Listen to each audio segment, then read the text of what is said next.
अमर रहेंगे, हमेशा जिंदा रहेंगे धर्मेंद्र अपने अभिनय के जरिए अपने चाहने वालों के दिलों में और आज तक की भी तरफ से हम सब भावभीनी श्रद्धांजलि पूरे देश की तरफ से इस महान एक्टर को देना चाहते हैं। आज के टाइम पे मीडिया अलूल जलूल न्यूज क्यों दिखाते हैं? एक टाइम था जब जर्नलिज्म का मतलब होता था आप तक अनबायस्ड न्यूज देना। आखिर क्या कारण है कि मीडिया का स्तर दिन पर दिन गिरता चला जा रहा है? मीडिया को देश का चौथा स्तंभ बोला जाता है। क्यों? क्योंकि जब सरकार पे कोई नजर नहीं रखता तब मीडिया हमें वो नजरिया दिखाता है जिस पे हम ध्यान नहीं देते। तो मैं आपसे एक सवाल पूछना चाहता हूँ, क्या आपको लगता है कि आप जो न्यूज देखते हैं, सुनते हैं या पढ़ते हैं वो सच में अनबायस्ड है? क्या आपने कभी सोचा है हमारे टीवी चैनल्स, अखबार ये सब फ्री में या इतने सस्ते में क्यों मिलते हैं? आज हम अनकवर करने वाले हैं वो डार्क ट्रुथ जो आपको बताएंगे कि कैसे भारत का मीडिया एक पॉलिटिकल और कॉर्पोरेट प्लेग्राउंड बनकर रह गया है और कैसे अनजाने में ही सही आप भी इस गेम का हिस्सा बन चुके हैं। चलो शुरू करते हैं अर्निंग से। एक अखबार जो आप सुबह सुबह 5 रुपए में खरीदते हो, क्या आपको पता है उसे प्रिंट करने, डिस्ट्रीब्यूट करने और रिपोर्टर्स की सैलरी देने के बाद एक्चुअली कितने रुपए में बनता है? मिनिमम 15 से 20 रुपए में। तो वो बाकी का बचा हुआ 10 से 15 रुपए का गैप कहाँ से फिल हो रहा है? एडवर्टीजमेंट से। और यही गेम चेंजर है। क्या आपको लगता है कि हर प्रोडक्ट का एड आपकी पसंद नापसंद देख के आता है? नहीं। टीवी न्यूज चैनल्स की हालत तो और भी बुरी है। आपने गौर किया होगा कि एंटरटेनमेंट और स्पोर्ट्स चैनल के लिए आप ज्यादा पैसे पे करते हो, लेकिन न्यूज चैनल्स या तो फ्री या तो मैक्स टू मैक्स 1 या 2 रुपए पर मंथ के हिसाब से होते हैं। अब भाई एक न्यूज चैनल चलाने में करोड़ों का खर्चा आता है। Studio rent, equipments, anchors, ground reporters. तो जब आप 1 रुपए नहीं दे रहे तो वो प्रॉफिट कैसे कमा रहे हैं? क्या हम व्यूअर्स इनके लिए प्रोडक्ट नहीं है? The harsh truth is they are selling you to the advertisers. और जो जितनी ज्यादा इंगेज्ड ऑडियंस देगा उसे उतना ज्यादा एड मिलेगा। इंगेजमेंट कैसे बढ़ता है? टीआरपी से। और टीआरपी कैसे बढ़ती है? कंट्रोवर्शियल डिबेट्स, सेंसेशनल हेडलाइंस और एक तरफा बातों से। क्या आपने नोटिस किया है कि आजकल हर न्यूज डिबेट एक बॉक्सिंग मैच लगता है? जेन्युइन डिस्कशंस अब टीवी पे एक मिथ बन के रह गया है। अब बात करते हैं सबसे बड़े एडवर्टाइजर की, जो सिर्फ बिजनेस नहीं करता बल्कि लोगों की आइडियोलॉजी भी बदलता है।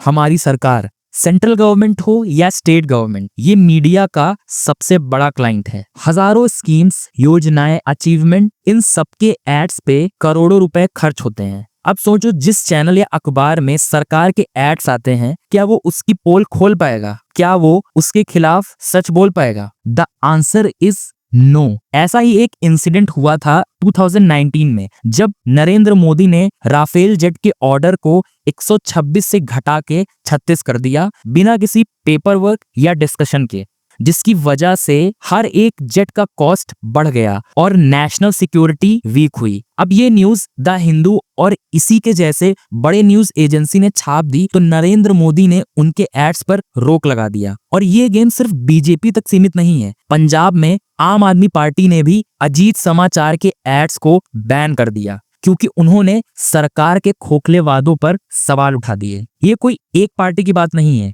ये बात पावर की और साइकोलॉजी की है। हर सरकार यही करती है, हम तो बस नाम बदल देते हैं, सिस्टम वही रहता है। Advertising revenue can make up a significant chunk, sometimes over a 50% of a media house total ad revenue. जब आपकी रोजी रोटी ही सरकार के हाथ में हो तो क्या आप उनसे पंगा लोगे? अगर आपने कोई क्रिटिकल रिपोर्ट छाप दी तो अगले दिन से आपके एड्स बंद और आप सड़क पे। इससे क्या होता है कि मीडिया जो वॉच डॉग होना चाहिए वो गवर्नमेंट का पालतू डॉग बन के रह जाता है। क्या ये डेमोक्रेसी पर सवाल नहीं उठाता है? लेकिन एड्स बंद करने से भी बात ना बने तो क्या होता है? तब आती है SLAPP, strategic lawsuits against public participation. अब ये क्या बला है? बड़े बड़े बिजनेसमैन या नेताजी के खिलाफ छपने वाले जर्नलिस्ट या मीडिया हाउस पे करोड़ों के डेफोमेशन केसेस ठोक दिए जाते हैं, और वो भी अलग अलग राज्य और शहर से। क्यों? ताकि मीडिया हाउस या रिपोर्टर का पैसा और टाइम दोनों वेस्ट हो। रिपोर्टर्स को बार बार दूसरे शहर के कोर्ट में जाना पड़े, जिसका गोल लॉ सूट जीतना नहीं होता। गोल होता है उन्हें इतना थका देना, इतना फाइनेंशियली ड्रेन कर लेना कि वो आगे से कभी आवाज उठाने की हिम्मत ना करें। क्या ये फ्रीडम ऑफ स्पीच को सप्रेस करना और जर्नलिज्म का गला घोटना नहीं है? कमेंट्स में अपनी राय बताइए। लेकिन इसके बाद भी जब सारे टैक्टिक्स फेल हो जाते हैं तो आखिरी में और सबसे इफेक्टिव वेपन यूज होता है, डायरेक्ट ओनरशिप। मीडिया हाउसेस अक्सर प्रॉफिटेबल नहीं होते, उन पे कर्ज होता है, तो बड़े कॉर्पोरेशंस और पॉलिटिशियंस के लिए उन्हें खरीदना एक आसान डील बन जाती है। भारत में लगभग 1/3 न्यूज चैनल्स डायरेक्टली या इनडायरेक्टली पॉलिटिशियंस या उनके करीबी बिजनेस पार्टनर के पास हैं। जैसे रिलायंस का नेटवर्क 18 एक्विजिशन, जिसमें CNN, न्यूज 18 इंडिया जैसे चैनल्स आते हैं। आदित्य बिरला ग्रुप का इंडिया टुडे ग्रुप में स्टेक, पॉलिटिशियन राजीव चंद्रशेखर का रिपब्लिक टीवी से connection. The list is long and disturbing. जब मीडिया का ओनर ही एक पॉलिटिकल प्लेयर हो तो आप कैसी न्यूज एक्सपेक्ट कर सकते हो? तो अब हम कहां खड़े हैं? एक ऐसी मीडिया लैंडस्केप में जहां एड से लेकर ओनरशिप तक हर जगह स्ट्रिंग्स पुल की जा रही हैं, जहां TRP के लिए सच को तोड़ मरोड़ के पेश किया जा रहा है, जहां आपकी अटेंशन ही सबसे बड़ा प्रोडक्ट है। लेकिन क्या हमें बस ये सब चुपचाप देखते रहना चाहिए? क्या आपको नहीं लगता कि अब टाइम आ गया है कि हम खुद सवाल पूछें? हम सिर्फ कंज्यूमर ना बने बल्कि क्रिटिकल थिंकर बने। जब आप एक न्यूज स्टोरी देखते हो तो 3 सवाल जरूर पूछो।